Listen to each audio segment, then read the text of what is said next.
है। इस बीच दिल्ली सरकार की मंत्री आतिशी ने ट्वीट करके काफ़ी गंभीर आरोप लगाए हैं उपराज्यपाल पर। किस तरह से देखते देखिए, आतिशी जी को दिल्ली को घर घर में नल से जल देना है। जल विभाग, जल बोर्ड उनके पास है। वो इस बात का रोना नहीं रो सकती हैं कि दिल्ली में पानी नहीं है, क्योंकि टैंकर माफिया टैंकरों से पानी दिल्ली से ही ले जा करके दे रहे हैं।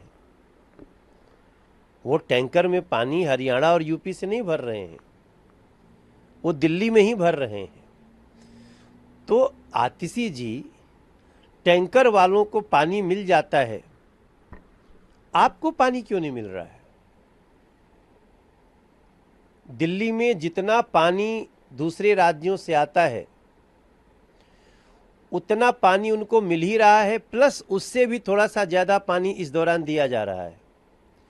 लेकिन जिन पाइप को आपने 9-10 साल में एक बार मरम्मत नहीं कराया, जिन पाइप से लीक हो रहे हैं, जिन पाइप में गटर के पानी मिल रहे हैं, उसका ठीकरा आप दूसरे पे कैसे फोड़ सकते हो? 15 साल कांग्रेस के पास डिपार्टमेंट था और पिछले 9-9.25 साल से आम आदमी पार्टी के पास है। इसके बाद भी बहानाबाजी। तो आप चाहे कितनी भी लच्छेदार भाषा में अपने इस मुद्दे को दूसरे पर फेंकने की कोशिश करो, पानी देना दिल्ली सरकार का काम है और आप लोगों ने सिर्फ लूट किया है। आपको शराब पिलाने में इंटरेस्ट हो जाता है, पानी पिलाने में नहीं। आपको शराब घोटाला करने में दुनिया भर की बुद्धि लगा लेते हो। व्हाट्सएप पे आप 100-100 करोड़ रुपए ट्रांसफर भी कर देते हो बातचीत करके। लेकिन आतिशी जी, आपको शर्म आनी चाहिए कि जब एलजी भी कह रहे हैं बार बार, माननीय कोर्ट भी कह रहा है कि भाई दिल्ली वालों को पानी दो, तो दिल्ली को पानी देने की बात करना आपको गाली लगती है? दिल्ली के बुजुर्गों को पेंशन देने की बात आपको गाली लगती है? इसका मतलब कि जनता को उसकी सुविधा देने की जब हम बात करें तो आपको लगता है कि हम आपको गाली दे रहे हैं, और जब आप शराब घोटाला करें, भ्रष्टाचार करें, 11,000 लोग सड़कों पे आकर के बैठे हुए हैं दिल्ली के, आपके द्वारा सताए हुए, भ्रमित किए गए, अगर हम समस्या को उठाएं तो आपको लगता है आपको गाली दे रहे हैं। तो अब दिल्ली वाले समझ गए हैं कि आपने उनके हक भी छीने और अब आप उनके जले पे नमक लगा रहे हो, आतिशी जी और आम आदमी पार्टी के लोग। और अब दिल्ली के लोग आप लोगों से परमानेंट छुटकारा पालेंगे। मनोज जी, इसी से जुड़ा सवाल, आज कोर्ट ने भी बड़ी इस पूरे टैंकर घोटाला किस तरह से भाई, करेगी ही करेगी। कोर्ट तो न बीजेपी की है, न कांग्रेस की है, न आम आदमी पार्टी की है, न सपा की है, न बसपा की है, न किसी भी राजनीतिक पार्टी की कोर्ट नहीं है। कोर्ट संविधान की है। और बार बार संविधान संविधान करने वालों, अरे संविधान के तहत पानी एक मौलिक अधिकार है, आप उस मौलिक अधिकार की तो पूर्ति कर दो।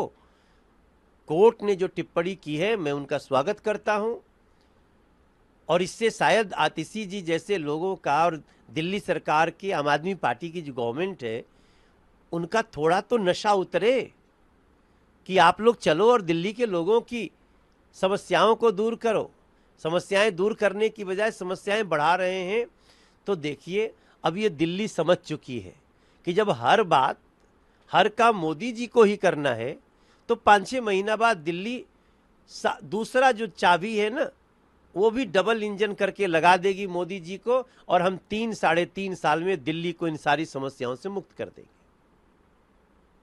एक मीटिंग में कि लोग इस समय स्पेकुलेशंस कर रहे हैं कि मैं रायबरेली से सांसद रहूंगा या वायनाड से। ज़्यादातर लोग अपनी अपनी तरफ से एक्सपेक्ट कर रहे हैं, लेकिन आपको घबराने की जरूरत नहीं है। मैं कहीं से भी सांसद रहूं, वायनाड और रायबरेली दोनों के लोग मेरे डिसीजन से खुश रहेंगे। देखिए, आज मैं बता रहा हूं आपको, अगर रायबरेली राहुल जी छोड़ देते हैं और प्रियंका जी आ जाती हैं, तो अब कांग्रेस की लीडर प्रियंका जी होंगी, और राहुल ये कभी नहीं होने देंगे। आप मेरी बात को 3-4 दिन बाद बात करिएगा। राहुल गांधी आगे क्या क्या कहेंगे, राहुल गांधी सरासर इस चुनाव में झूठ बांटे हैं। आज हर जगह से 8,500 रुपये का पर्चा लेकर के माताएं बहनें कांग्रेस के दफ्तर में हैं। राहुल जी ने रजिस्ट्रेशन कराए, रजिस्ट्रेशन मतलब लीगल डॉक्यूमेंट है, और आपने अगर रजिस्ट्रेशन कराए हैं तो फिर आपको उन महिलाओं की, जिन्होंने आपको वोट दिया, जिन परिवारों ने आपको विश्वास किया, अब उनके अपेक्षा पे खरे उतरिए राहुल जी। अब दाहिने बाएं बात करके नहीं चलेगा। जो आपने वादा किया, यही वादा इन लोगों ने छत्तीसगढ़ में किया था। छत्तीसगढ़ में तो इनकी सरकार बना दी गई थी, फिर भी 1,000 रुपया महीना महिलाओं को नहीं मिला। आप सोचिए, लोकतंत्र की हत्या कर रहे हैं। जहां चुनाव में लोगों को अपने मन से वोट डालना था, वहां इन लोगों ने प्रलोभन दिया, रजिस्ट्रेशन कराए। ठीक है, अगर संविधान में इसकी गुंजाइश है, अब पूरा करिए। जिन लोगों ने वोट दे करके आपको जिता दिया, उनका तो हक बनता है।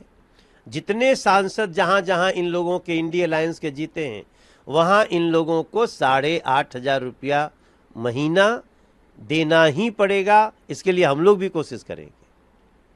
मनोज जी, आज केरला में अपनी बात रखते हुए ये भी कहा कि बीजेपी उत्तर प्रदेश में अयोध्या जैसी इंपॉर्टेंट सीट हार गई, जिसका वो डरी हुई है। साथ ही उन्होंने कहा ये लोग हमारे संविधान को बदलना चाहते थे, जो यूनाइटेड स्टेट्स के जैसा बनाना चाहते थे। लेकिन उन्होंने ये भी कहा कि हमारा देश अलग अलग भाषाओं, हिस्ट्री, कल्चर, रिलीजन और ट्रेडिशन से जुड़ा हुआ है। 400 पार का नारा दे रहे थे, लेकिन ये खुद उससे आधी सीटों पर रह गए। ईडी सीबीआई का इन लोगों ने गलत इस्तेमाल किया। देखिए, ये राहुल गांधी और इंडिया अलायंस, ये लोग संविधान को कैसे दिखाते हैं, ऐसे ऐसे दिखाते हैं। और नरेंद्र मोदी जो संविधान को कैसे देखते हैं, ऐसे माता लगा। यही अंतर है इंडिया अलायंस में और एनडीए में।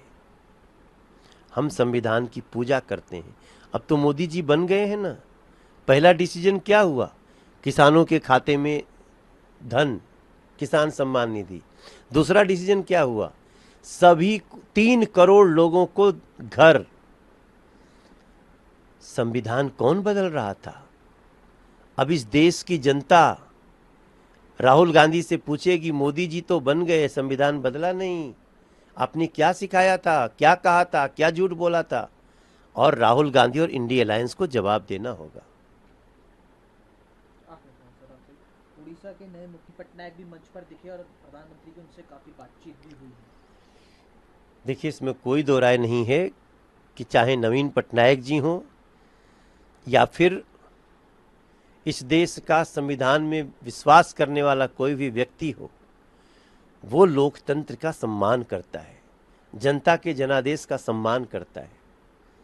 नवीन पटनायक जी सम्मान कर रहे थे, और हम इस उड़ीसा के नए जनादेश का सम्मान करते हुए आज मोहन मांझी जी उड़ीसा के नए मुख्यमंत्री बने हैं। और अब उड़ीसा एक और उड़ान भरेगा, और हम उड़ीसा की आकांक्षाओं पे भारतीय जनता पार्टी सरकार खरी उतरेगी।